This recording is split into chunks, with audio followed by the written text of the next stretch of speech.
Asyhadu an la ilaha illallah wahdahu la syarikalah wa asyhadu anna Muhammadan abduhu wa rasuluhu la nabiyya wa la rasula ba'dah. Ikhwati fillah, ma'asyiral hadirin wal hadirat, Bapak-bapak, ibu-ibu yang dimuliakan Allah. Mari kita kembali bersyukur pada Allah Subhanahu wa taala untuk semua nikmat dan karunia-Nya yang tak pernah putus dalam setiap detik hidup yang kita jalani. Dimanapun kita berada, dalam kondisi apapun kita, maka tidak akan pernah luput kita dari nikmat dan karunia Allah Subhanahu wa taala. Oleh karena itu tugas kita adalah bersyukur, dan Allah berjanji untuk menambah nikmat bagi yang bersyukur. Dan Allah itu tidak pernah memungkiri janjinya. Innallaha la yukhliful mi'ad. Sesungguhnya Allah tidak pernah memungkiri janjinya. Oleh karena itu bersyukurlah agar nikmat itu senantiasa bertambah dalam kehidupan kita. Salah satu dari nikmat itu adalah iman yang ada di dalam hati kita, kesehatan yang masih diberikan oleh Allah Subhanahu wa taala. Itu semua mudah-mudahan bisa membuat kita semakin dekat kepada yang memberikan nikmat. Maka selagi kita sehat, gunakanlah kesehatan itu untuk menambah pahala, untuk menambah jumlah kebaikan kita. Ada saatnya nanti kita sudah sakit. Kalau sudah sakit baru ada kesadaran untuk memperbanyak sholat, mungkin sudah tidak bisa. Kalau sudah sakit ingin punya kesadaran pergi ke masjid, mungkin sudah tidak bisa. Oleh karena itu, selagi ada nikmat sehat, maka gunakanlah, dan mudah-mudahan Allah selalu menerima kebaikan kita bersama. Salawat dan salam juga harus kita ucapkan untuk Rasulullah Sallallahu Alaihi Wasallam. Allahumma salli ala Muhammad wa ala ali Muhammad. Mudah-mudahan kita ini adalah umat Rasulullah Sallallahu Alaihi Wasallam yang senantiasa berupaya untuk mendalami hukum-hukum dan sunnah-sunnahnya, tidak hanya sekadar menjadi ilmu dan wawasan saja, akan tetapi harus berbuah amal. Apa yang sudah kita pahami dari yang diajarkan Nabi haruslah berbuahkan amal dalam kehidupan kita, sehingga amal kita bisa diterima oleh Allah Subhanahu wa taala. Mudah-mudahan kita semua bisa mendapatkan syafaatnya di yaumul mahsyar. Amin amin ya rabbal alamin. Ikhwati fillah, ma'asyiral hadirin wal hadirat, rahimani Allah wa iyyakum. Kembali pada maghrib ini kita melanjutkan kajian maqasid fikih ibadah, tujuan-tujuan, maksud-maksud, penetapan di balik hukum ibadah. Ibadah itu adalah sebuah syariat yang mustahil Allah Subhanahu wa taala menetapkan hukumnya tanpa ada tujuan, tanpa ada maksud. Pasti di balik itu ada maksud. Dan maksud di sini adalah kemaslahatan hidup kita, baik di dunia maupun di akhirat kelak. Tapi sebelum kita lanjutkan, saya ingin berikan jawaban terhadap pertanyaan yang dulu masih tertunda, yang hubungannya adalah dengan taharah. Pertanyaan itu dulu adalah, kalau seandainya seorang imam sholat dan ketika selesai sholat dia lupa bahwa dia dalam keadaan junub, apakah harus mengulang sholatnya, dan bagaimana dengan makmumnya? Kalau untuk orangnya kita sudah berikan penjelasan, karena siapapun baik imam maupun makmum, kalau seandainya dia sholat terlanjur mengerjakan sholat tanpa disadari bahwa dia itu dalam keadaan tidak suci, dia berhadas, baik hadas besar maupun hadas kecil, maka sholatnya tidak sah dan harus diulang. Itu kalau untuk perorangannya. Permasalahannya adalah bagaimana dengan makmumnya. Sekarang imam, orang sudah pulang semua, dia sampai di rumah barulah menyadari bahwa tadinya dia tidak suci. Nah, berdasarkan apa yang saya coba cari dalam literatur yang ada, itu untuk makmum tidak diulang. Untuk makmum tidak ada dipermasalahkan. Dan pertanyaan ini pernah juga dipertanyakan kepada Syekh Shalih Fauzan.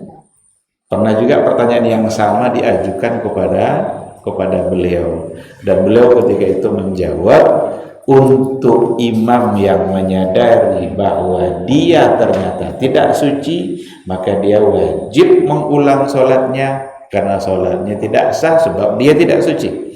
Sedangkan untuk makmum tidak ada keharusan untuk mengulangnya karena makmumnya semuanya dalam keadaan suci.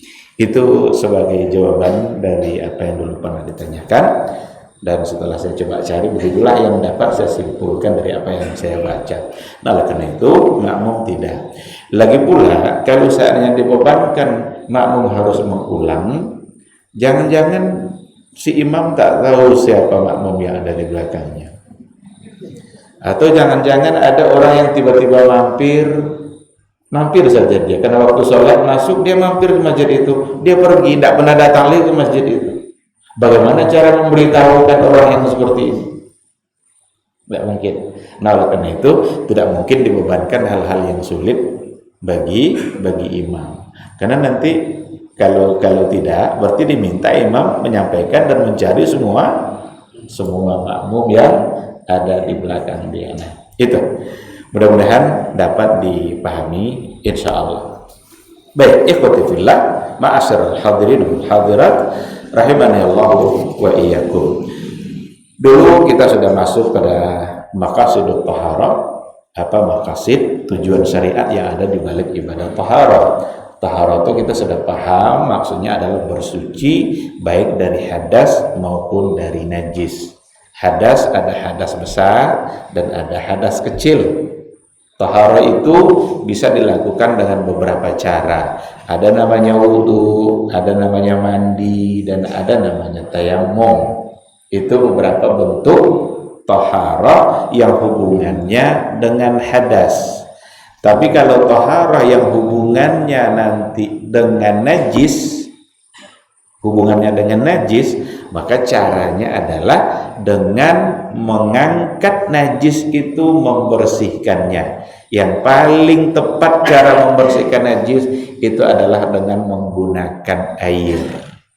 Nah, jelas itu kan? Kalau beberapa media yang bisa digunakan untuk bersuci dalam hal kaitannya dengan najis itu adalah bisa dengan air, bisa dengan, kalau dulu pada masa Nabi dengan batu, itu ada istinja. Iza stanja ahadukum falyastanji bisalasati ahjar. Apabila kalian beristinja, kalau menggunakan batu, maka beristinjalah dengan menggunakan batu tiga kali. Dan jangan beristinja dengan tulang, kata Rasul, karena tulang itu adalah makanan ta'amun min ikhwanikumul jin, adalah makanan dari saudara-saudara kalian yang namanya jin. Itu ada dalam hadis. Jadi dilarang untuk menggunakan kalau pakai tulang, itu akan menjadi makanan makhluk lain yang namanya jin. Ini sebenarnya hadis ini menggambarkan betapa Islam itu menghargai bukan hanya manusia. Jadi kalaulah kita mau baca soal saling menghormati, saling menghargai, itu Islam mengajar bukan hanya sesama manusia saja, tapi bagaimana kita menghormati makhluk lain, bahkan termasuk hewan pun kita diminta untuk menghormatinya. Makhluk jin pun diminta untuk menghormatinya. Nah, itu kalau hubungannya dengan najis. Jadi bisa air, bisa batu, bisa tisu, dan berbagai macam lainnya yang sekarang sudah ada banyak media. Baik, kita akan coba melanjutkannya. Yang baru kita bahas barangkali kaitannya dengan apa yang akan kita dapatkan dengan berwudu ya. Wudu salah satu dari cara bersuci. Dulu dalam hadis Nabi kita sampaikan bahwa apabila seseorang di antara kalian berwudu, maka tetesan air wudu itu akan menggugurkan dosa-dosa. Jadi tetesan air wudu itu seiring dengan tetesan itu maka berguguran pula dosanya. Maka di antara maqasid at-taharah itu berarti adalah membuat dosa kita bisa terhapus berdasarkan kepada hadis Rasulullah Sallallahu Alaihi Wasallam. Maka sering-seringlah berwudu. Dianjurkan untuk sering berwudu. Semakin kita sering berwudu, maka semakin banyak pula dosa-dosa kita yang berguguran. Tapi sekali lagi, jangan ini nanti disalahgunakan seolah-olah nggak apa-apa buat dosa, lalu kemudian nanti ini salah nih cara berpikirnya. Allah berikan peluang pengampunan dosa bukanlah tujuannya agar kita memperbanyak dosa dulu lalu berwudu. Enggak. Berusahalah semaksimal mungkin agar tak terjebak pada dosa. Berusahalah. Tapi kan kita manusia ini kan tidak luput dari kesalahan. Sudah kita usahakan lidah ini terjaga. Jangan hendaknya lidah ini pernah mau ghibah lagi. Itu sudah kita coba jaga. Tapi kadang-kadang datang teman kita, mulai dia. Pas dia mulai, kita pula yang lebih semangat dari dia menyambung ceritanya. Iya kan? Ini manusia ini memang tempat salah gitu. Dan Allah sangat paham bahwa manusia itu adalah tempat salah. Sehingga bentuk rahman dan rahimnya Allah, bentuk sayangnya Allah itu karena manusia adalah banyak salah, diberikanlah cara agar kesalahan itu bisa terhapus. Yang salah satunya dengan bersuci, dengan berwudu. Maka Allah akan sangat mencintai orang-orang yang senantiasa bersuci. Itu ayat yang mengatakan. Karena Allah bilang, innallaha yuhibbut tawwabina wa yuhibbul mutatahhirin. Sesungguhnya Allah mencintai orang-orang yang at-tawwabin, suci secara hati, wa yuhibbul mutatahhirin, dan dia Allah juga cinta kepada orang-orang yang mutatahhirin, ini suci secara fisik. Maka berwudu berarti perbuatan yang dicintai Allah dan membuat kita mendapat cinta dari Allah Subhanahu wa ta'ala. Ada pertanyaan, kenapa kalau kita berwudu itu yang kita cuci itu adalah anggota tertentu itu aja terus? Saya ingin sampaikan apa yang pernah diucapkan oleh seorang ulama, Al-Fadl Ibnu Shazan. Apa kata Al-Fadl Ibnu Shazan dalam tinjauan maqasidnya, kenapa itu anggota tubuh yang dibasuh? Kalau keluar angin itu juga yang dibasuh. Kalau kita buang air kecil, wudunya itu juga yang dibasuh. Kita tidak sah sholat kita sebelum kita basuh anggota itu. Bahkan seandainya ada yang tertinggal, maka wudu menjadi tidak sah. Kita cukupkanlah basuh tangan sebelah kanan saja umpamanya, kiri tidak, wudu jadi tidak sah. Coba bayangkan, begitulah sakralnya anggota yang tadi itu doang. Nah, sekarang dipermasalahkan kan, bagaimana kalau seandainya ada sedikit yang tidak kena air? Kan kadang-kadang orang mencuci kaki itu kan asal-asal aja kadang kan, diletakkan kaki itu di keran air yang sedang jatuh itu, lalu tidak ada yang digosok-gosok sedikit pun. Kadang ada yang tersisa. Kalau ada yang tersisa tidak kena air, ada di sebagian buku dikatakan seukuran koin saja, seukuran uang kecil saja. Kalau ada yang tidak kena basah, maka wudunya menjadi tidak sah. Harus kena secara keseluruhan. Nah, apa kata Fadl Ibnu Sadzar? Li'anna al-'abda idza qama baina yadayil jabbar qa'iman yankashifu min jawarihi. Sesungguhnya hamba Allah itu dengan bersuci tadi, idza qama baina yadayil jabbar, apabila berdiri di hadapan al-jabbar, berdiri menghadap yang maha perkasa. Jadi Jabbar di sini maksudnya adalah Allah, karena salah satu dari nama Allah adalah Al-Jabbar. Maka sholat itu sesungguhnya adalah kita sedang menghadap yang suci, menghadap yang Jabbar, yang maha perkasa, yang maha agung, yang maha mulia. Maka kita harus dalam keadaan suci. Qa'iman yankashifu min jawarihi, dia berdiri, yankashifu itu terbuka anggota-anggota tubuhnya. Maka wajah ini tidak boleh ditutup sebenarnya. Wanita yang pakai cadar pun dalam sholat dianjurkan untuk dibuka, apalagi laki-laki. Sekarang muncul pertanyaan, apa hukum sholat pakai masker? Karena corona, ya kan? Karena COVID-19. Kalau kita lihat hukum asalnya, memang harus dibuka hukum asal ini. Tapi dalam kajian fikih itu kan ada hukum asal, tapi ada nanti hukum-hukum yang bisa saja menjadi pengecualian ketika ada kondisi-kondisi tertentu. Maka oleh para ulama, khususnya ulama di masing-masing negara lah, kan masing-masing majelis ulama mereka memberikan fatwa kan, dalam kondisi yang memang menuntut mereka untuk pakai itu dengan tujuan menjaga dirinya dari hal-hal yang tidak diinginkan, maka dapat dibenarkan, maka tidak mengapa, maka insya Allah akan tetap hukumnya sah. Tetapi kalau tidak dia pakai gimana? Kadang-kadang ada orang udah capek pakai masker, kena juga nih. Ada orang tidak dia pakai masker, tidak ada kena.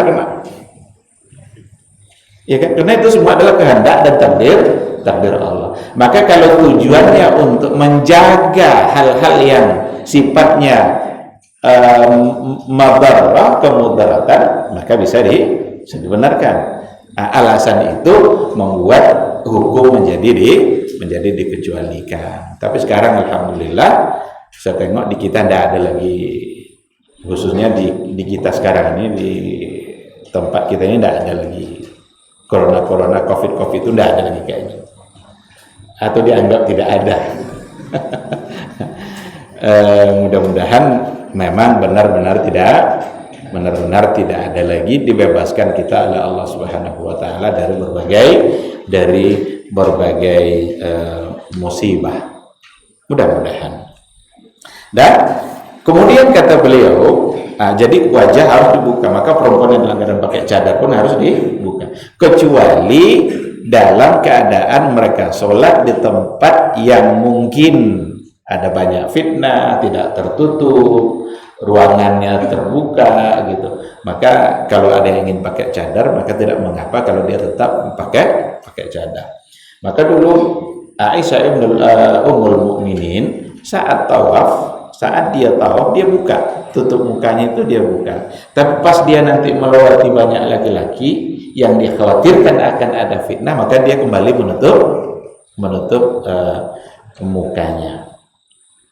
Kemudian kata beliau, biwajhihi yastaqbilu wa yasjud.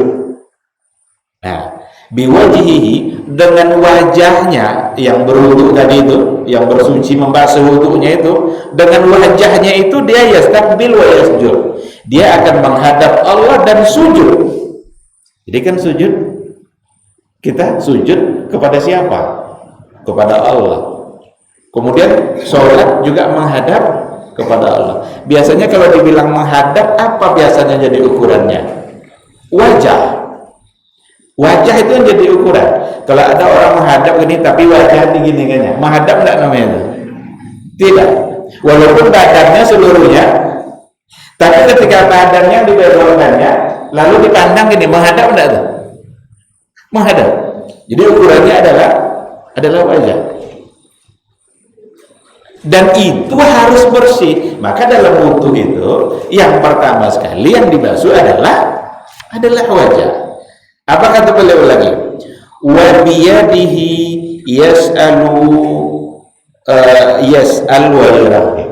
Dengan tangannya nanti dia akan berdoa kepada Allah, dia akan meminta kepada Allah. Tidak mungkin meminta kepada Allah dengan tangan yang tidak bersih. Maka orang-orang yang kalau tangannya itu bersih dari berbagai macam noda, maka cepatlah doa itu akan diterima oleh Allah. Tapi kalau tangan orang yang berdoa ini kotor semua, sebentar-sebentar mengambil hak orang lain, sebentar-sebentar menanda tangan yang bukan haknya, sebentar-sebentar muncul masalah oleh tangannya, lalu berdoa dia kepada Allah. Gimana mungkin Allah bisa menerima? Berhati-hati betul menggunakan tangan ini agar tidak menyebabkan datangnya dosa. Tapi lagi-lagi ini kan manusia nih. Manusia itu sudah berusaha, dia kayak tadi lah, sudah berusaha betul. Tapi kadang-kadang terjebak oleh kesalahan. Maka berutuh kesalahan-kesalahan seperti itu bisa terhapus oleh wudu. Maka di antara anggota wudu yang dibasuh itu adalah tangan, karena dia akan gunakan tangan itu untuk memohon dan berdoa kepada Allah Subhanahu wa ta'ala. Kata beliau, wa bi ra'sihi yastaqbilu fi ruku'ihi wa sujudihi. Dengan kepalanya ini, dengan rambut yang ada di kepalanya ini, yastaqbil, dia menghadap Allah pula fi ruku'ihi wa sujudihi, di dalam rukunya dan di dalam sujudnya. Kan rakaat gerakan sholat itu kalau kita perhatikan betul, itu semua simbol-simbol ketundukan. Orang kalau menghormati orang lain, gimana biasanya? Ada orang yang lagi duduk-duduk lalu lewat. Kadang kita nunduk-nunduk sambil lewat itu kan. Walaupun kadang tidak harus nunduk-nunduk gitu kan, karena sama orang tidak boleh nunduk-nunduk gitu kan. Tunduk itu hanya kepada Allah Subhanahu wa ta'ala. Tapi kita orang timur ini memang ada semacam etika yang sudah menjadi kebiasaan dijaga seperti itu. Semacam kita memohon agar tidak mengganggu dia yang sedang duduk. Maka rukuk itu sesungguhnya adalah itu simbol ketundukan kita dan kita sedang menta'zim Allah, mengagungkan Allah. Maka yang kita baca apa?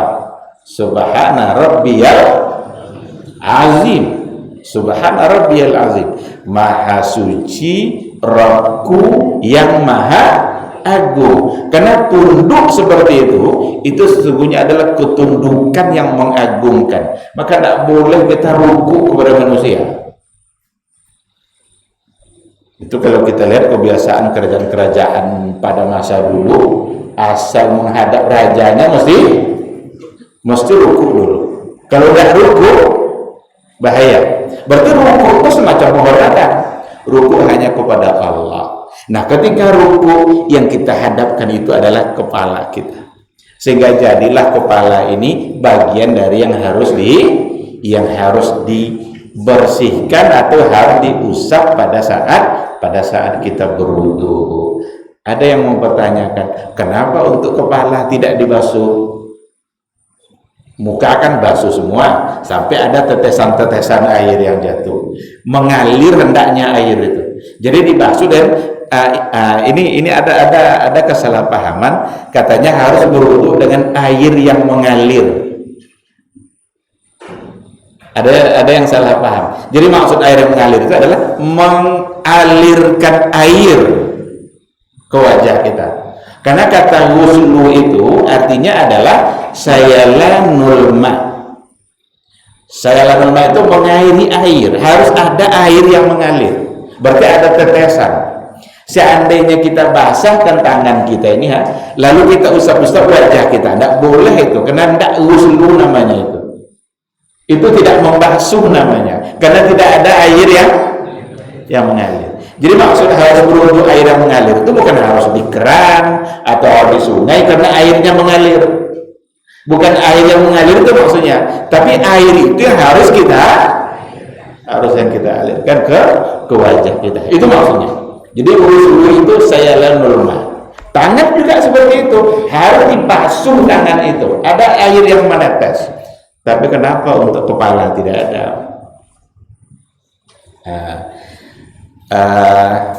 Dalam sebuah buku pernah saya baca, yang pertama itu takhfifan warahmah, itu untuk meringankan kita dan sayangnya Allah.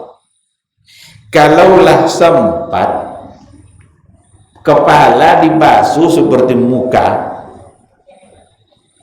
gimana kira-kira kita dalam berwudu? Kalau samula cara membasuh kepala itu muka, kalau muka kan ambil ayu kan, bahkan basiram aja di apa pihak. Kalau seandainya untuk rambut seperti itu, apa kira-kira yang terjadi?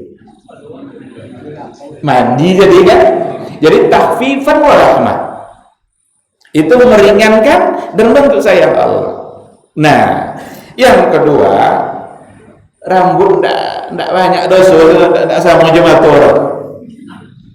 Kalau matur nampak langsung dia kan matur, dia memandang. Kalau telinga hijau langsung ya itu. Kalau lidah hijau yang langsung berucap. Nah, jadi untunglah untuk kepala itu tidak seperti muka dan tangan. Dia kan wamsahu biruusikum. Arti ruus itu, raksun itu arti secara bahasa itu kepala.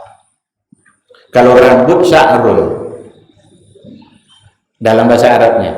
Tetapi yang dimaksud dengan raksun di sini itu rambut sebenarnya.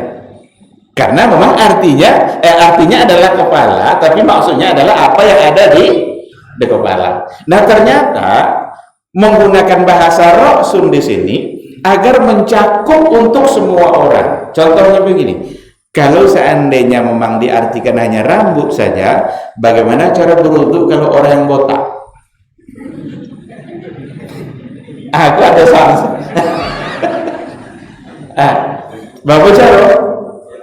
Maka ketika disebut raksun, tidak pun ada rambut, maka adalah tempat tumbuhnya rambut. Dalam tahallul juga disebut raksun, kan wahliku ru'usakum, cukurlah, tidak mungkin cukurlah kepala kan, pasti rambut kan, maka ru'us itu rambut. Tapi bagaimana cara tahallul orang yang botak? Nyapai umroh, lah selesai tawaf, selesai sa'i, tahallul, botak. Mana bu yang dikuntiang?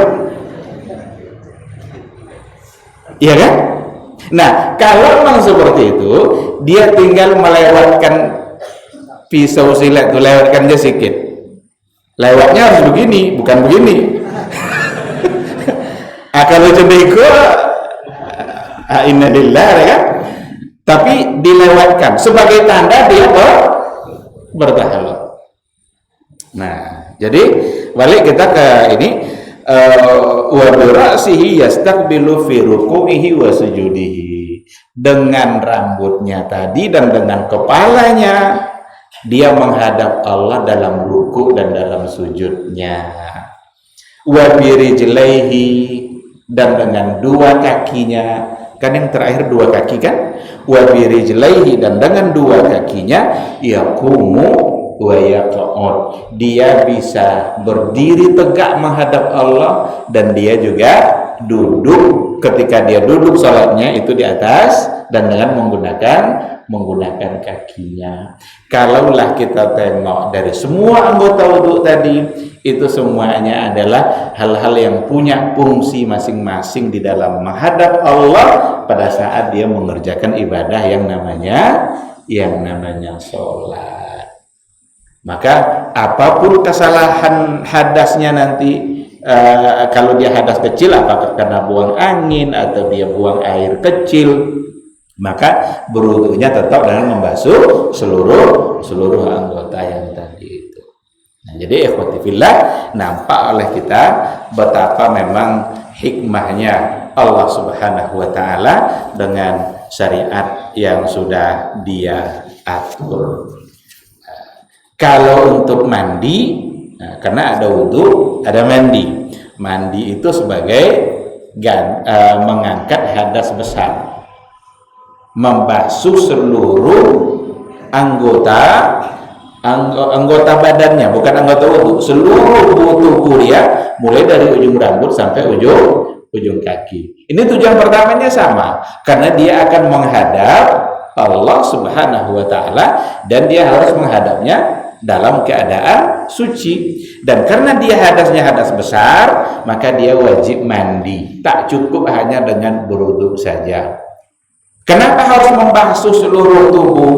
Ada maqasid yang hubungannya dengan Allah, karena kita menghadap yang suci, tapi ada hubungannya nanti dengan diri kita sendiri, dengan membasuh seluruh anggota tubuh. Bagi orang-orang yang sedang berjanabah, orang yang sedang junub, itu yang benar-benar akan memberikan kebersihan pada fisik dia. Mungkin ada kotoran-kotoran di kaki dia, ada di paha dia, ada mungkin di kehormatan dia. Semua itu diminta untuk dibersihkan secara keseluruhan. Tidak boleh ada satupun yang tidak kena oleh air. Masuk waktu isya. Baik, karena waktu isya sudah masuk, kita akan coba dulu, kita jawab dulu suara azan. Nanti insya Allah akan kita lanjutkan setelah.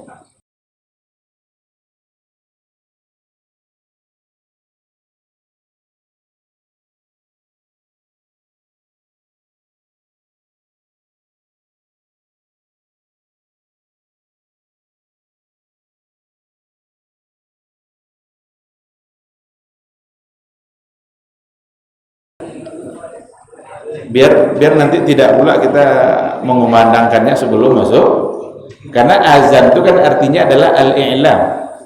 I'lam itu memberitahukan masuknya waktu, sehingga haruslah azan itu setelah benar-benar masuk waktu. Coba kalau seandainya kita azan di waktu subuh sebelum masuk waktu, sementara ada orang yang sedang bersahur, ya kan salah kita kan? Nah, karena kalau sudah masuk waktu, kalau sudah azan, berarti sudah masuk waktu dan tidak boleh lagi untuk bersahur. Sementara dia menyelesaikan separuh dari sahurnya. Baik, jadi ada wudhu, ada mandi, dan kedua hal ini merupakan ketentuan agama dalam persoalan suci. Namun pada saat dua hal ini tidak bisa dilaksanakan, dikarenakan oleh keadaan tertentu mungkin karena sakit, atau karena tidak ada air, atau ada air tapi sepertinya tidak ada. Nah, yang pernah dicontohkan oleh Syekh Wahbah Zuhaili dalam kitab fikihnya, seperti tidak ada air itu contohnya begini. Ada air, ada sumur, tetapi di situ ada binatang buas yang kalau kita datang kita akan diterkamnya. Berarti sama dengan tidak ada air. Ada sumur, di dalamnya ada air, tetapi kehabisan akal untuk mengambil air itu, tidak dapat cara mengambil air itu. Berarti sama dengan tidak ada air. Nah, jadi sakit tidak bisa kena air, atau memang tidak ada air, atau dihukumkan seperti tidak ada air, maka digantilah mandi dan wudu tadi dengan bertayamum. Nah, nanti akan ada insyaallah kenapa harus bertayamum dan kenapa bertayamum itu harus dengan tanah atau dengan debu. Coba kalau seandainya bertayamum pakai emas katanya, iya kan? Yang tidak punya ome, yang banyak ome, tidak kan mau minjam dulu. Jadi untuk buat endaknya kan. Nah, tapi karena dengan adanya bertayamum dengan tanah, siapapun bisa bertayamum. Itu salah satunya. Nanti insya Allah kita sambung. Masuk waktu. Nah, kita jawab dulu suara azan. Insya Allah kita sambung setelah azan. Fi baitin min buyutillah yatluna kitab Allah wa yatadarasunahu fima bainahum illa nazalat alaihimus sakinah wa ghasyiyatuhumur rahmah wa haffat bihimul malaikah wa dzakarahumullahu fiman indah. Tidaklah suatu kaum duduk di salah satu rumah Allah membaca ayat-ayat Allah dan sama-sama mempelajarinya kecuali turun kepada mereka as-sakinah, ketentraman dan kenyamanan. Wa ghasyiyatuhumur rahmah, dan mereka diliputi pula oleh rahmat, kasih sayang dari Allah Subhanahu wa taala. Wa haffat bihimul malaikah, dan mereka pun dikelilingi oleh para malaikat, karena malaikat suka majlis-majlis zikir dan ilmu. Wa dzakarahumullahu fiman indah, dan Allah akan banggakan sebut-sebut mereka di kalangan malaikat-malaikat yang ada di sisinya, di masyarakat atas.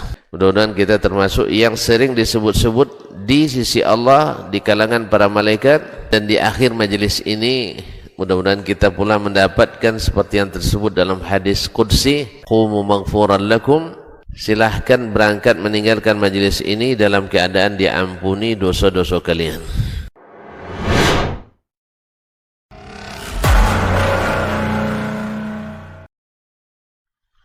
Orang yang keluar dari rumahnya menuju rumah Allah untuk menuntut ilmu syar'i, maka sungguh dia sedang berjalan di jalan ilmu, dan itu akan memudahkannya untuk menuju surga Allah Subhanahu wa taala. Man salaka tariqan yatlubu fihi ilman salakallahu bihi tariqan min turuqil jannah. Barang siapa yang menempuh sebuah jalan yang ditempuhnya adalah jalan menuntut ilmu, maka Allah akan mudahkan jalannya untuk menuju surga Allah Subhanahu wa taala. Orang yang berangkat ke masjid untuk menuntut ilmu syar'i dianggap sebagai jihad fi sabilillah. Nabi alaihi salatu wassalam bersabda, "Man dakhala masjidana hadza", barang siapa yang memasuki masjid kami ini, yakni Masjid Nabawi, liyata'allama khairan, untuk belajar atau mempelajari kebaikan, au yu'allimuhu, atau dia mengajarkan kebaikan, kal mujahidi fi sabilillah, adalah seperti orang yang berjihad di jalan Allah. Mudah-mudahan kehadiran kita di rumah Allah yang mulia ini, tujuan kita hanya satu, untuk mencari ridha Allah tabaraka wa taala. Mudah-mudahan ilmu yang kita pelajari, ilmu yang memberikan keberkahan, yang menerangkan jalan kita dan senantiasa menjaga kita di jalan Allah Subhanahu wa taala.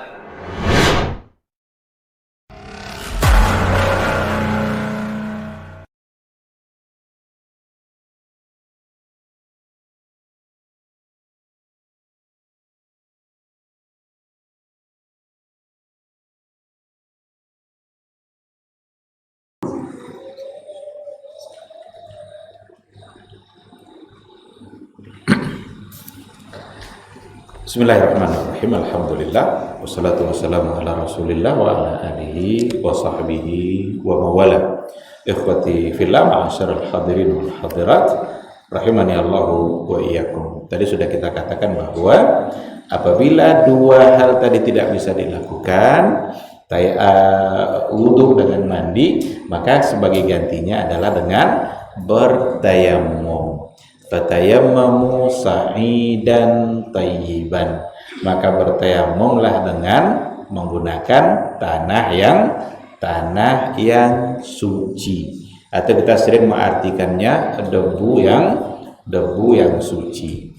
Sa'idan ini ada di antara maknanya adalah tanah, turaban tahiran. Tapi ada di antara maknanya dalam mazhab Maliki itu dimaknai sa'idan itu dengan batu yang memang bukan buatan manusia. Jadi dinding ini tidak sa'idan ini karena sudah buatan manusia. Tapi kalau masuk ke sungai Kampau itu ambil batu itu sa'idan. Maka kalau kita pergi ke Maroko, coba ya jalan sekali masuk ke Maroko. Masuk ke masjid Maroko. Rata-rata di masjid Maroko pasti di dalamnya ada batu. Ambo pertama nengok, ikut tuh apa lah batu. Ambo sangka untuk menahan lapi kalau ada angin. Rupanya itu untuk tayamum. Jadi siapa di antara mereka yang mungkin dia sakit, tidak bisa beruduk dengan air yang ada di situ, dia tinggal nengok aja batu. Ada batu enggak? Pergi dia ke batu tuh yang maka batu di Masjid Hasan Ats-Tsani hilang, dicuri doang. Nyancak bano. Di Hasan Ats-Tsani itu kan Masjid Hasan itu masjid raja kan. Memang dibangun sebagus mungkin, bisa hilang. Jadi oleh mazhab Maliki sa'idan itu dalam artian seperti itu. Tetapi dalam mazhab yang lain itu diartikan turaban tahiran, fatayammamu sa'idan tayyiban. Bertayamumlah dengan menggunakan itu. Sekarang muncul pertanyaan, kenapa bertayamum seperti itu yang dianjurkan, padahal apakah debu itu akan bisa membersihkan kita? Awak mandi mau kalau pakai air jelas bersih. Kini pakai tayamum bersih enggak dengan tayamum? Enggak kan? Secara zahir tidak. Hanya suci secara hukum. Jadi itu suci secara hukum, tapi bukan suci secara hakikat. Sehingga nanti orang yang sakit yang tidak bisa mandi tadi, kalau dia sudah bisa mandi, wajib kembali melakukan mandi itu. Tidak cukup dengan tayamum kemarin itu. Tayamum itu hanya untuk membuat kondisi dia dihukumkan suci karena dia ingin mengerjakan sholat. Lalu apa maksudnya? Nah, yang pertama, maqasidut tayammum. Yang pertama itu adalah li'alla yanqati'at taqarrubu ilallahi fi halim minal ahwal. Agar supaya pendekatan diri kita itu tidak terputus, pendekatan diri kita kepada Allah tidak terputus ketika tidak ada air. Jadi kalau tidak ada air, solusinya meninggalkan sholat? Tidak. Jadi tidak ada air, tidak sholat? Tidak. Tidak ada air, maka bertayamum. Tapi tidak ada air maksud itu setelah dicari. Jangan mati ayu di keran kan? Tidak ada ayu langsung tayamum. Tidak. Setelah dicari dan memang tidak ada. Nah, mungkin di masjid tidak ada, terputus airnya. Apa langsung bertayamum? Tidak. Jadi setelah dicari. Kalau ke awak nak terbayang tak ada tayamum dulu kan? Mati listrik juga itu kampung. Jangan tayamum dulu soalnya kalau mati listrik juga itu. Apa tayamum pak ya? Dah ada air di rumah. Itu kampung tu.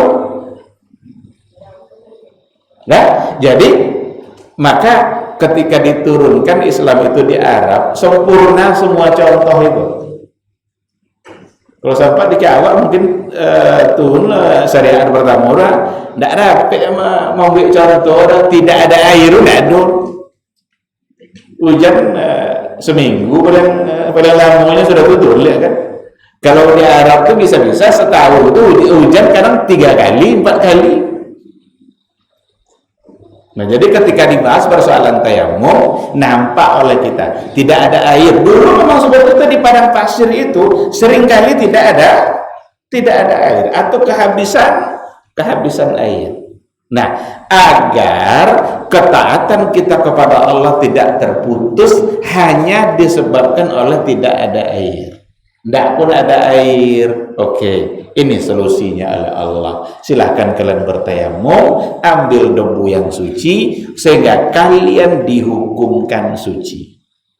Maka maksud yang kedua, li ayyash'ura ahadun ala annahu ala tahara, supaya seseorang itu merasa tenang jiwanya karena dia dihukumkan dalam keadaan suci. Nyaman awak sholat karena awak suci, padahal awak tidak berwudu, cukup dengan debu saja, tapi jiwa kita tenang karena dihukumkan suci. Sebab kalau kita beribadah kepada Allah dan kita yakin tidak suci, tidak nyaman. Kadang dulu awak buat contoh kan, umpama awak sholat batal wudu awak di malu so kalau mana ndaknya nak pergi meninggalkan sabda dek malu tadi nya batal wudu apa ha? Sadarnya sedang batal wudu, nyaman tak pikirannya dalam salat? Pasti tidak. Yakinlah itu, coba lah. Jangan dia coba. Enggak, maksudnya pasti akan tidak nyaman. Karena dia sedang menyadari bahwa dia tidak suci dan dia tahu kalau sholat itu harus. Nah, bagaimana cara menghilangkan perasaan tadi itu agar dia nyaman? Itulah dengan tayamum. Kalau sudah bertayamum, walaupun dia tidak mengangkat secara hakiki hadas itu, tapi yang penting nyaman perasaan dia saat beribadah, saat menghadap kepada Allah Subhanahu wa taala. Lalu kemudian kenapa harus dengan tayamum? Kenapa harus dengan tanah? Yang pertama, at-turabu aslul insan. Tanah itu asal manusia. Jadi awal asalnya dari tanah. Adam dulu pertama kali dari tanah, diciptakan oleh Allah. Jadi kembali kepada tanah mengingatkan kita kepada asal kita. Maka semakin taat kita karena kita ingat dengan asal kita dari sesuatu yang tidak berharga. Yang kedua, an-turaba fihi ma'na tadallul. Pada tanah itu ada makna-makna ketundukan, makna-makna tadallul, penghinaan diri kita ada pada tanah. Maka kalau tahu orang tua semua ndak juga sadar-sadar dah. Ndak juga sadar lah bangun tanah, kan itu ya. Apa kalau sampai lah bangun tanah, berarti di tanah ini ada sesuatu makna tadzallul, makna kehinaan, adalah Tuhannya, Allah-nya. Jadi ada. Maka mengingatkan kita kepada sesuatu yang bisa membuat kita semakin taat kepada Allah Subhanahu wa taala. Jadi tanah itu adalah asal manusia dan ada nanti taqarrubul ma'na bainal ma'i wat turab. Ada nanti titik temu makna antara tanah dengan air. Li'annal ma' sababul hayah. Karena air itu adalah penyebab kehidupan, sedangkan tanah asal dari kehidupan. Jadi tanah aslul hayah, asal kehidupan, sedangkan air sababul hayah, penyebab kehidupan. Tidak bisa hidup kalau tidak ada air. Dalam Al-Quran dikatakan wa ja'alna minal ma'i kulla syai'in hayy. Kami jadikan segala-galanya hidup dengan air. Jadi sababul hayah itu air, sedangkan aslul hayah adalah tanah. Disinilah titik temu antara air dengan tanah. Sehingga kalau tidak ada air maka diganti dengan tanah. Baik, ikhwati fillah, ini akan ada pertanyaan. Ada pertanyaan?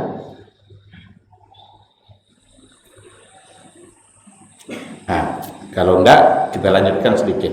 Yang berikutnya, kenapa diganti dengan tayamum pakai tanah? Raf'ul haraj wa taysir. Karena itu mengangkat kesulitan dan memberikan kemudahan alal mukallaf, bagi para mukallaf. Maka tadi saya katakan sebelum azan tadi, coba kalau seandainya bertayamum itu dengan emas, banyak yang mungkin sulit. Kalau telah diminta kita bertayamum dengan sesuatu yang sulit untuk didapat, maka akan kesulitan kita mentaati Allah. Tapi ketika dikatakan bahwa bertayamum itu dengan menggunakan tanah, dan tanah itu sesuatu yang mudah untuk kita dapatkan. Dimanapun kita berada, di situ akan ada tanah, dan di situ akan ada debu. Maka dimintalah kita sekedar untuk menepuk tanah itu dengan telapak tangan kita. Tidak pula perlu harus ada debu, bahkan boleh pula diembus dulu itu agar hilang debu-debunya, kemudian baru diletakkan di muka. Jadi benar-benar sekedar untuk memberikan kenyamanan kita. Karena ditempelkan tuh tanah di muka kita tidak akan menjadi bersih. Tapi begitulah hikmahnya Allah Subhanahu wa taala. Dan di sini juga takriru hurmatis salat. Takrir hurmatis salat wa ta'zimu sya'nis salat. Itu menggambarkan betapa sholat itu memang sesuatu yang sangat agung, yang sangat mulia, yang tidak boleh dikerjakan kecuali orang yang dalam keadaan suci atau orang yang dihukumkan suci. Karena sholat itu syarat sahnya adalah suci. La yaqbalullahu salata ahadikum idza ahdasa hatta yatawadda. Allah tidak menerima salat seseorang di antara kalian kecuali kalau dia sudah berwudu. Baik, ikhwati fillah, ma'asyiral hadirin wal hadirat, rahimani Allah wa iyyakum. Itulah beberapa hal yang masuk dalam kategori maqasidut tayammum sebagai penyempurna dari kajian taharah yang sudah kita mulai pada pertemuan yang sebelumnya. Maka nampak oleh kita kedudukan tayamum itu betapa besarnya bagi jiwa kita pada saat kita beribadah menghadap Allah Subhanahu wa taala, karena membuat perasaan kita merasa suci dan nyaman kalau kita sudah menghukumkan diri kita dalam keadaan suci. Baik, ada pertanyaan? Silakan.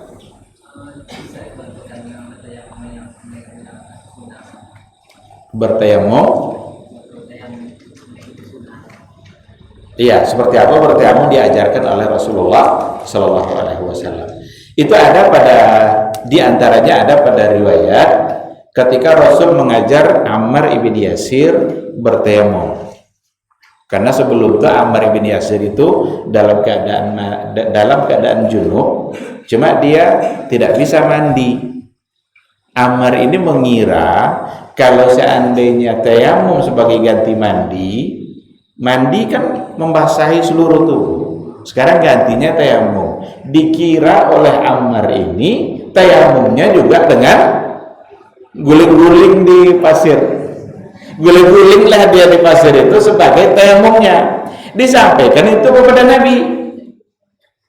Dipanggillah Ammar itu oleh Rasul. Kata Rasul begini, ya Ammar, innama yakfika hakaza. Sesungguhnya cukup bagi kamu melakukan begini saja. Fadaraba darbatan wahidah, maka Nabi menepuk tanah sekali dengan tangannya. Bahkan dikatakan Nabi wanafakha fihi, Nabi menghembus. Kemudian Nabi mengusap muka sekaligus tepuk satu tadi juga untuk tangan dan sampai pergelangan tangan. Jadi kalau mau kita coba, umpamanya kita tepuk ini, lalu kita kalau ada nampak tanah di sini ya boleh dibuang, enggak apa-apa. Kemudian kita usap dan memang mulai dari kanan enggak apa-apa, dimulai begini sampai ukurannya sama dan batas wudhu itu untuk mukanya sampai sini sekali diusapkan, kemudian langsung pada tangan yang kanan dulu, setelah itu baru yang kiri. Walaupun ada dalam riwayat yang lain, karena sebagian ulama mengatakan 2 kali, sekali untuk muka, lalu ditepuk lagi sekali untuk tangan. Nah, ada dua pandangan. Namun nampaknya yang lebih kuat adalah dengan sekali saja, karena di hadis tadi dikatakan fadaraba darbatan wahidah, dan itu saat di mana Rasul mengajar Ammar bin Yasir untuk bertayamum. Kira-kira seperti itu. Allahu a'lam. Ustaz, menyentuh perempuan yang bukan muhrim sesudah kita berwudu batal. Iya kan? Menyentuh perempuan yang bukan muhrim. Iya. Sesudah kita berwudu batal. Dalam sebuah mazhab seperti itu. Sesudah itu yang jadi pertanyaan, bagaimana kita sudah berwudu, lalu menjumpai rambut perempuan di masjid misalnya, ambil, apakah itu membatalkan wudu? Iya. Yang pertama yang perlu dijelaskan, kedudukan membatalkan disebabkan oleh bersentuhan. Di situ tidak disepakati bahwa bersentuhan seperti itu langsung dihukumkan membatalkan wudu. Karena dalil mereka sama. Aula mastumun nisa, atau mereka lamastumun nisa, kalian menyentuh atau bersentuhan. Diartikan lamastum di situ oleh sebagian dengan bersentuhan. Tapi oleh sebagian lamas di situ bukan bersentuhan, tapi adalah dengan al-jima, berhubungan suami istri. Karena lamasa itu dalam ilmu saraf itu faidahnya lil musyarakah. Jadi fa'ala yufa'ilu, lamasa yulamisu. Kalau musyarakah itu pekerjaan yang dilakukan oleh 2 orang yang secara sengaja. Kalau secara sengaja bersentuhan, tentu ada maksud. Nah, apakah masuk di situ bersentuhan dengan tidak ada sengaja atau tidak? Nah, disinilah persoalan itu. Maka nampaknya yang lebih kuat dalam persoalan ini adalah bersentuhan yang membatalkan tadi itu, bersentuhan yang diikutkan dengan syahwat. Bersentuhan tapi diikutkan dengan syahwat. Kalau seandainya tanpa disengaja, seperti dalam keadaan tawaf, orang tawaf beramai-ramai, lalu kadang-kadang sulit untuk menghindar bersentuhan, tersentuhlah oleh dia, yang seperti itu tidak masuk, tidak membatalkan. Nah, tapi memang kalau dalam mazhab Imam Syafi'i itu sepertinya dikatakan bersentuhan secara umum, lalu pengecualiannya ada pada saat tawaf. Namun karena ada perbedaan, tentu ada para ulama yang mencoba untuk mencari tahu mana yang lebih kuat. Jadi kalau bersentuhan yang diikutkan syahwat, berarti ada unsur kesengajaan. Unsur kesengajaan inilah yang membuat dia menjadi batal. Lalu kalau sudah seperti itu, ketemu dengan rambut, tidak ada persoalan lagi, apalagi dengan rambut. Sedangkan bersentuhan yang dimaksud dari itu adalah dengan kulit. Bersentuhan kulit dan kulit, karena itu yang akan menimbulkan syahwat. Maka seperti yang dicontohkan tadi, diangkat, berarti sudah pasti tidak membatalkan wudu. Wallahu subhanahu wa ta'ala a'lam. Silakan.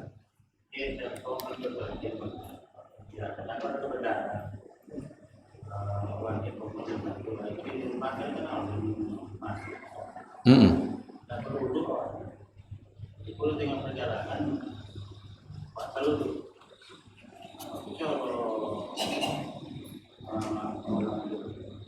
kalau pernah dapat itu pulang untuk dia dicek cukup dengan menyentuh di sepatu.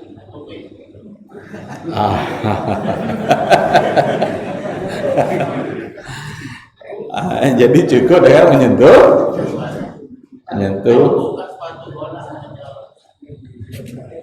Iya. Itu kalau dalam fikih itu babnya mashul khuffain. Mashul khuffain itu menyapu dua sepatu. Ada memang itu ketentuannya, dibolehkan untuk menyapu dua sepatu itu bagi orang yang sedang safar selama kalau nggak salah 3 hari. Boleh dia untuk menyapu, artinya dia berwudu, tetap berwudu, bukan sepatu itu aja begini kan. Tetap dia berwudu tapi pas bagian kaki nanti dengan sepatu. Tapi ada syaratnya. Syaratnya adalah yang pertama, sepatu itu harus menutup mata kaki. Yang kedua, dia memasukkan dan memakai sepatu tadi sudah dalam keadaan suci. Maka sudah aman sebenarnya kakinya kan? Karena dia sudah dalam keadaan suci. Itu ada hukum bagi musafir. Tapi ketika kita ingin mudah untuk menggunakan dan membuka sepatu itu, nggak apa-apa dibuka. Tapi kalau mau diamalkan yang tadi itu, kalau lengkap syaratnya, silakan.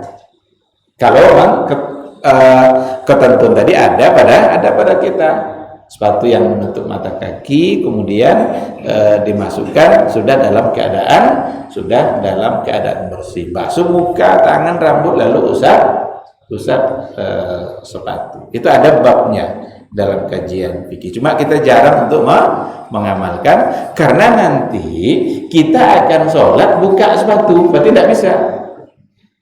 Masa masuk masjid pakai sepatu?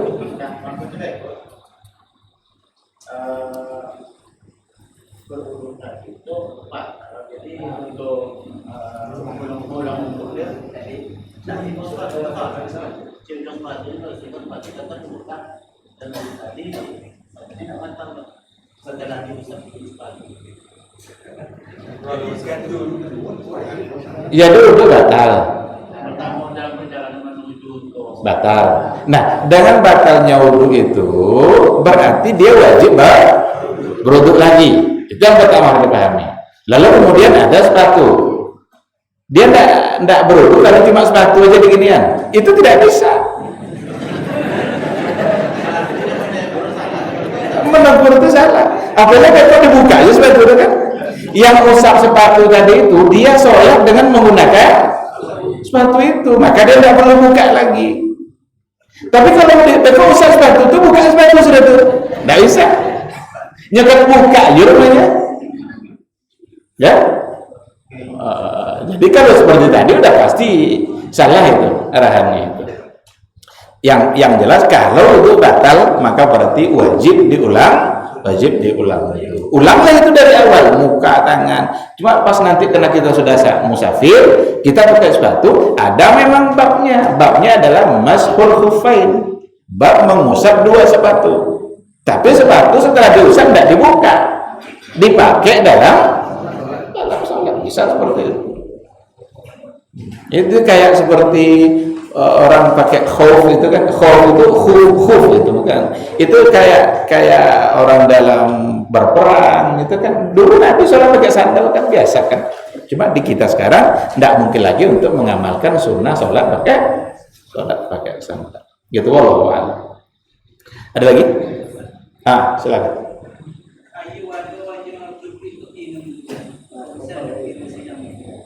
Hanya cukup untuk minum, tidak ada untuk berwudu, pakai tayamum. Begitulah sayangnya Allah Ta'ala kepada kita. Allah siap dia untuk menggugurkan haknya. Kan menggugurkan hak Allah itu kan. Daripada kalian tidak minumnya, minumlah kalian itu. Digugurkan haknya dari Allah Ta'ala. Tidak usah berwudu, tapi boleh bertayamum. Bahkan seandainya ada air yang hanya cukup untuk minuman ternaknya aja, kalau dipakai wudu bahan, tidak minum kambiong negara, tayamum. Coba bayangkan, begitulah rahmat dan sayangnya Allah Subhanahu wa Ta'ala. Maka boleh. Silakan. Dalam kita itu kan 3 kali 1, 2, 3. Kita namanya kita itu namanya 1, 2, 3. Ada di keramutan asal tangan 1, 2, 3 itu nanti. Sah nggak seperti itu? Pertama, yang kedua, di dalam kitab mandi junub, saya pernah baca hadis bahwa kita setelah membasuh organ kemaluan, kita usap ke batu. Batu yang mana ini? Apakah batu yang diciptakan oleh Allah atau batu Iya. Wudu itu sunnahnya satu. Kalau satu itu sudah membasahi semua tangan, itu sudah cukup secara hukum sahnya. Tapi sunnahnya nanti adalah dianjurkan untuk 3 kali. Rasul membasuh anggota tubuhnya 3 kali. Kan banyak yang 3-3 itu sebagai ketentuan Nabi kan, sunnah Nabi kan. Maka ketika kita umpamanya pakai keran, awalatan tangan di keran, lah basah sodo, berarti anggap itu satu. Nanti sekali lagi membasahi semuanya, berarti sudah 2. Nanti dibasahi lagi, kemudian berarti sudah 3. Bolehkah seperti itu? Ya boleh. Satu dua tiga ini air aja 1 2 3 sekaligus begitu. Ada kan sebetulnya kaki 3 kali. Kalau sekali nggak 3 nomor. Boleh seharusnya sekali tapi 3. Iya kan?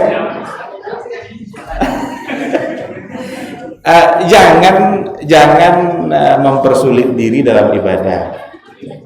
Saya sering kali mengingatkan ini, jangan mempersulit diri dalam beribadah. Karena banyak sekali orang yang mempersulit diri dalam ibadah. Ada hal-hal yang diajarkan oleh Nabi secara mudah, amalkan, ambil kemudahan-kemudahan itu. Kalau kita persulit nanti dalam ibadah ini, nanti kita capek sendiri. Podek salam jo. Ingin kadang asal-asal sembrono lah. Kadang dulu pakai muko kan deh, alun ulang lo boleh.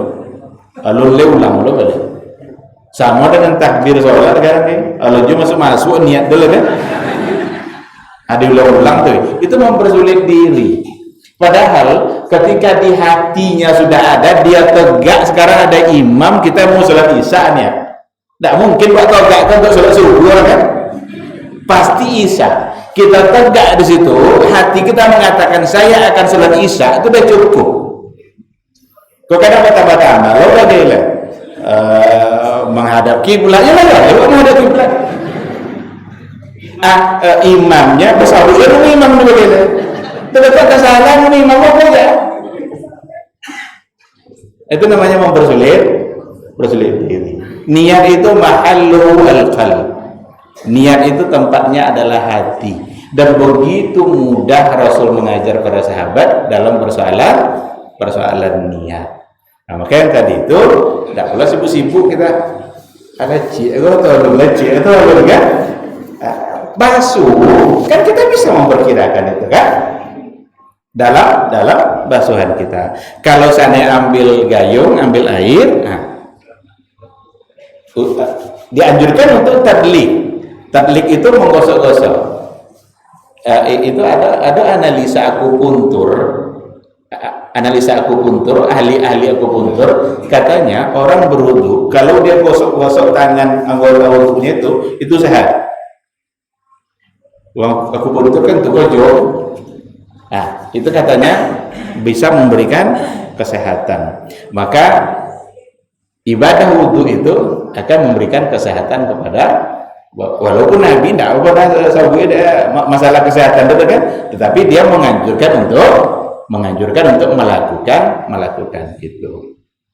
Nah, sedangkan yang kedua, ya bisa batu kerikil, bisa batu apa, tapi kalau sudah di dalam kamar mandi itu apa aja batu lah.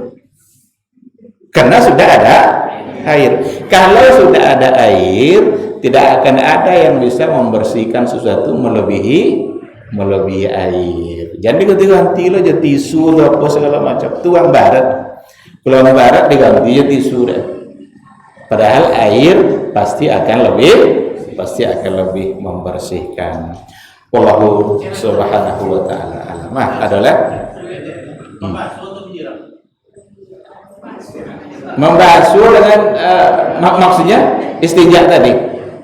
Kalau istinja tentu dengan membasuh, tapi tidak menyiram dalam artian boleh mandi langsung. Apakah boleh disiram aja? Berbasuh atau Ikutkan dengan menggosok. Ikutkan dengan menggosoknya. Itu bisa diambil dari riwayat ketika Ali bin Abi Thalib menyuruh Mikdad untuk bertanya kepada Nabi. Jadi Mikdad itu kan kawan Ali bin Abi Thalib. Ali malu bertanya tu ke Nabi. Masalahnya Ali menantu Nabi. Persoalan bahwa Ali ini adalah inni rajulun madza. Saya ini kata Ali orang yang kadang sering keluar mazi. Kalau mazi kan tak sama dengan mani. Kalau mazi cukup dan berwudu. Kalau mani wajib mandi. Nah, Mikdad lah yang bertanya kepada Nabi. Nah, ketika itulah Rasul memberikan penjelasan, cukup dia membersihkannya. Kalau membersihkannya tentu dengan cara menggosoknya. Karena itu yang membuat kita yakin bahwa itu sudah bersih. Wallahu subhanahu wa ta'ala a'lam. Baik, mungkin sekira cukup sampai di sini. Mudah-mudahan majelis kita bisa memberikan kita ilmu, dan semoga Allah Subhanahu wa taala selalu membimbing kita untuk bersemangat mengamalkan ilmu yang kita dapat. Insyaallah kita sambung pada pertemuan yang berikutnya dengan maqasid ibadah. Kalau kita rasa cukup pada persoalan taharah ini, berarti kita bisa masuk pada maqasidus salah, maqasid yang ada di balik semua pelaksanaan ibadah salat. Mudah-mudahan Allah mudahkan. Amin amin ya rabbal alamin. Terima kasih. Subhanakallahumma bihamdika asyhadu an la ilaha illa anta astaghfiruka wa atubu ilaik. Wassalamualaikum warahmatullahi wabarakatuh.